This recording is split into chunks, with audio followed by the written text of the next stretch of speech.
Hey everyone, welcome back.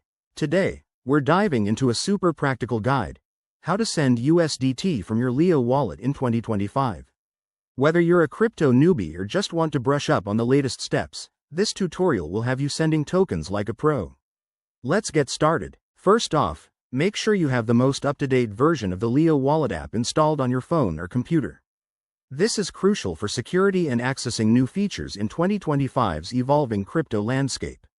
Step 1. Open the Leo wallet app and log in with your secure credentials. Don't forget to enable two-factor authentication if you haven't already. It's a game changer for protecting your assets. Step 2. Once you're logged in, navigate to your wallet dashboard. Here, you'll see a list of your assets. Locate USDT in that list. It's usually front and center. Step 3. Tap or click on USDT to select it, then choose the Send option. You'll be asked to enter the recipient's wallet address. Pro tip: double-check this address to avoid any costly mistakes. Crypto transactions are irreversible. Step 4. Next, input the amount of USDT you want to send. Keep an eye on the transaction fees, as they can fluctuate based on network congestion in 2025. Aim for a balance between speed and cost. Step 5. Review all the details on the confirmation screen.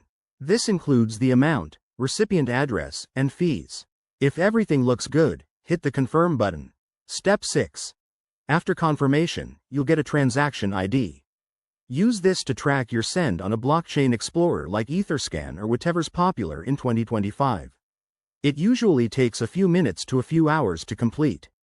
A quick word of caution: always send a small test amount first if you're dealing with a new recipient, and never share your private keys. There you have it. That's how you send USDT from Leo wallet in 2025. If this helped, hit that like button and subscribe for more crypto tips.